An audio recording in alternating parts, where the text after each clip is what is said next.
Ini bab waktu bangun Nabi SAW di malam hari. Imam Abu Dawud dengan sanad yang meriwayatkan daripada Aisyah, katanya, sesungguhnya Rasulullah SAW disedarkan oleh Allah pada waktu malam. Tidak datang waktu sahur, melainkan telah pun Nabi SAW selesai mengerjakan hizibnya, menyudahkan hizibnya.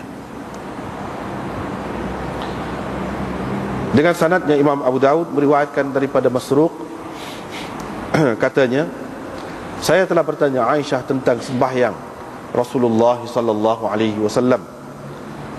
Kata saya kepadanya, di waktu manakah Nabi SAW bersembahyang?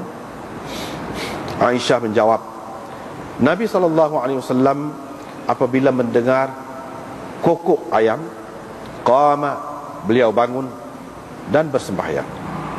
Dengan sanadnya Imam Abu Dawud meriwayatkan daripada Aisyah, beliau berkata, tidak tiba waktu sahur kepada Nabi SAW pada giliran saya, di sisi saya, di rumah saya, melainkan dalam keadaan baginda SAW tidur.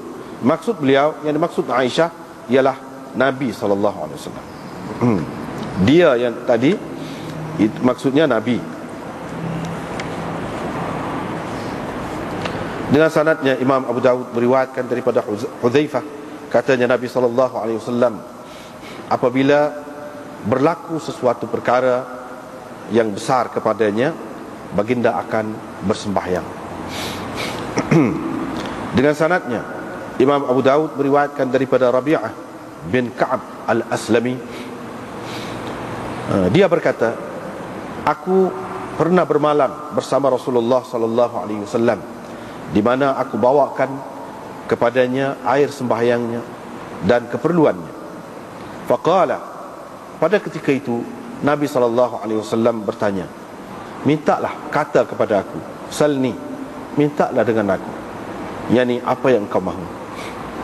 Faqultu, saya menjawab, saya berkata, murafaqataka fil jannah, saya mahu bersama dengan engkau di dalam syurga. Nabi SAW berkata, awa ghaira dhalik, selain itu, adakah selain itu? Qultu huwa dhak, saya menjawab, itu saja, itu saja. Qala fa'a'inni ala nafsik, kalau begitu, Nabi SAW kata, kalau begitu, tolonglah daku dalam menghadapi nafsumu dengan memperbanyakkan sujud. Dengan sanadnya Imam Abu Dawud meriwayatkan daripada Anas bin Malik berhubung dengan ayat ini, yaitu tatajafa junubuhum anil madaji', lambung-lambung mereka renggang dari tempat-tempat tidur mereka, yakni mereka bangun pada waktu malam, yad'una rabbahum, dengan maksud beribadat kepada Tuhan mereka, khaufan wa tama'a, dengan rasa takut dan rasa harap, wa mimma razaqnahum yunfiqun, dan sebahagian daripada, dan mereka membelanjakan sebahagian daripada apa yang telah kami kurniakan kepada mereka sebagai rezeki. Qala, perawi berkata, yakni Anas, mereka berjaga pada masa ataupun antara maghrib dan isya untuk bersembahyang di situ.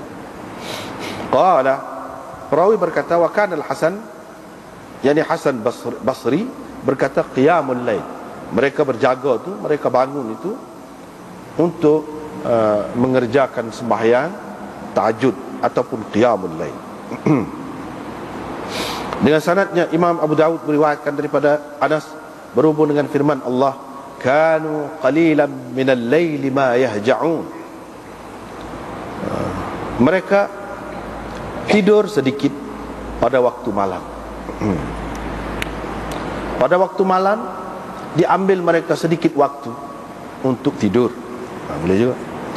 Qala kanu yusalluna fi ma bainal maghrib wal isya, Perawi berkata, yakni Anas, mereka bersembahyang antara sembahyang maghrib dan isya. Zada, perawi menambahkan di dalam hadis Yahya ini, wa kadzalika tatajafa junubuhum. Demikian juga dengan ayat tatajafa junubuhum, maksudnya berkenaan dengan bersembahyang di antara maghrib dengan isya. Bab iftitahi salatil lail bi raka'atain. Ini bab membuka sembahyang malam dengan mengerjakan 2 rakaat, yang ini terlebih dahulu.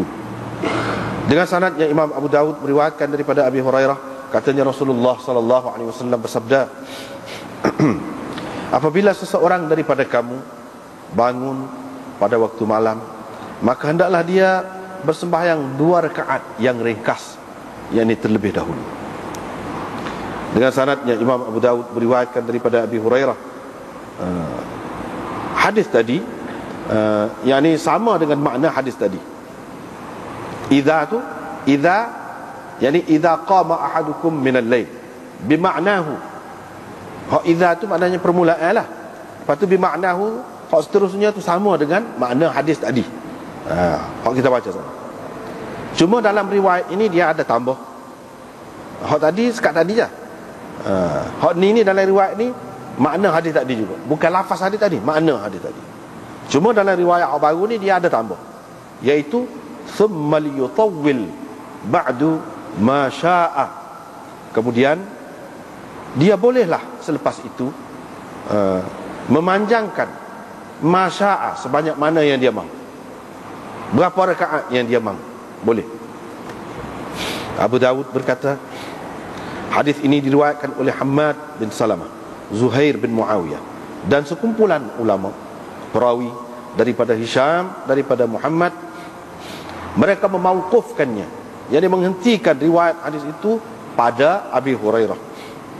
Demikian juga hadis ini diriwayatkan oleh Ayyub dan Ibnu Aun. Mereka memauqufkannya, yakni menghentikan hadis ini pada Abi Hurairah, yakni tidak mengangkat sampai kepada Nabi SAW. Ibnu Aun meriwayatkannya daripada Muhammad, ini Muhammad Ibnu Sirin, beliau berkata, fihima tajawuz, atau fihima tajawaz, atau fihima tatajawwazu, boleh.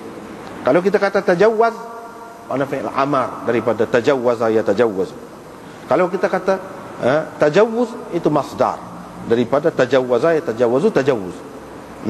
Kalau kita kata tajawwazu, itu fi'il mudhari', buang satu ta, yakni asalnya tatajawwazu, tajawwazu. Kedua-duanya tajawwaz, mana kamu terimalah, kamu benarkan. Kedua-duanya kamu benarkan. Mana riwayat hak mauquf itu pun betul, riwayat hak marfu' itu juga betul, itu maksudnya. Kedua-duanya boleh. Kedua-duanya boleh. Gitu.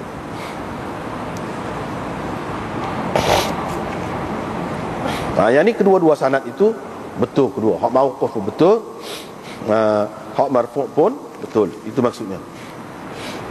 Riwayat daripada Abdullah bin Hubshi Al-Khathami, bahawa Nabi SAW pernah ditanya, ayyul a'mali afdalu, apakah amalan yang paling afdal?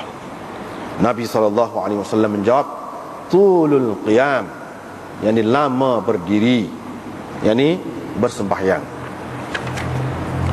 Bab salatil lail mathna mathna, ini bab sembahyang malam itu 2 rakaat. Dengan sanadnya Imam Abu Dawud meriwayatkan daripada Abdullah bin Umar, bahawa ada seseorang bertanya Rasulullah SAW tentang sembahyang malam. Maka Rasulullah SAW menjawab, sembahyang malam itu 2 rakaat. Apabila seseorang daripada kamu telah takut, berasa takut akan masuk subuh,